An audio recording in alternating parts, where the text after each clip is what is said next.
더불어민주당 수석대변인 이해식입니다. 오늘 브리핑 하도록 하겠습니다.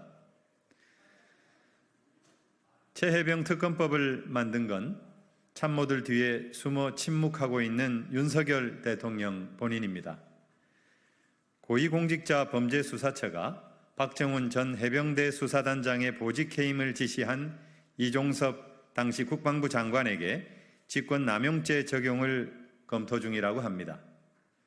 윤석열 대통령이 보직 해임 과정에 관여했다면 과거 박근혜 대통령이 문체부 장관에게 간부들 인사 조치를 지시하여 직권남용 유죄를 받았듯이 사법 책임을 피할 수 없을 것입니다. 최혜병 사건 수사 외압 의혹이 점점 윤석열 대통령에게로 향하고 있습니다. 윤 대통령은 경북경찰청으로부터 사건 회수가 이루어진 8월 2일 본인 명의 핸드폰으로 이종섭 장관과 3차례 통화했고 국방비서관과 국방부 차관에게도 전화한 사실이 드러났습니다. 왜 임명사고가 나느냐고 국방장관에게 질책성 당부를 했을 뿐이라는 취임 2주년 기자회견에서의 대통령의 해명과는 앞뒤가 맞지 않습니다. 이시원 공직기관 비서관은 사건 회수 당일 임기훈 국방비서관, 유재현 법무관리관과 수차례 통화와 문자 메시지를 주고받았습니다. 이 사실로 미뤄볼 때 대통령실의 관여 정황은 명백합니다. 그렇다면 공직기강 비서관과 국방비서관은 대통령의 지시 없이 자기 마음대로 직권을 남용한 것이 됩니다. 이쯤 되면 윤 대통령이 자신을 향하고 있는 의혹에 대해 직접 밝혀야 합니다.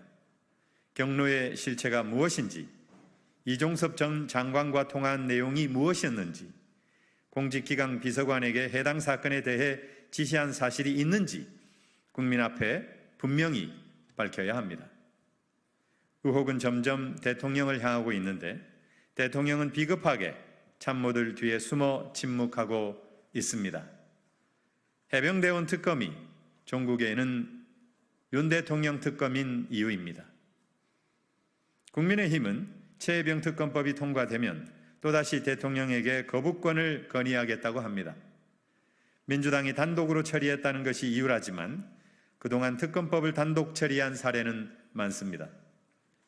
거부권 건의는 진실을 은폐하고 윤 대통령을 보호하기 위한 몸부림이라고밖에 생각할 수 없습니다.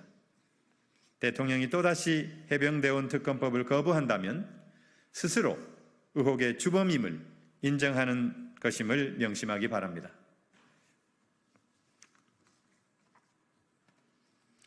러시아에는 전쟁도 불사하는 듯 큰 소리치면서 왜 일본에는 아무 소리 못하는 것입니까?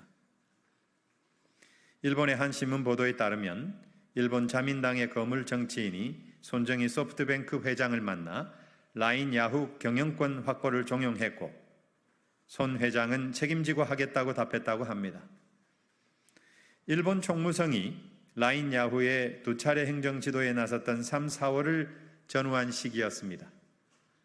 언론 보도대로라면 일본 정부는 민간 기업인 라인 야후를 어떻게 해서든 일본의 것으로 만들기 위해 일본 기업과 모종의 작전을 계획한 것으로 보입니다.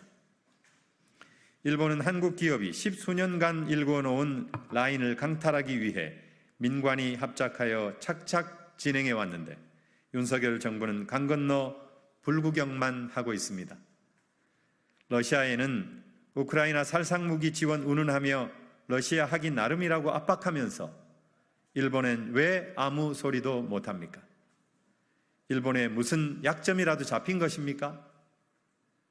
윤석열 정부가 실리 외교보다는 이념 외교를 고집하더니 우리 경제 영토를 빼앗기고 안보 리스크만 키우고 있습니다.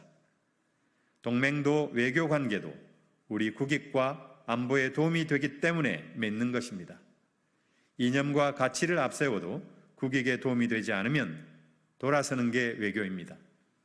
제발 이념 가치 외교의 낡은 틀에서 벗어나 국익과 국민의 안전을 위한 실리 외교, 국익 외교로 기조를 전환하기 바랍니다. 감사합니다.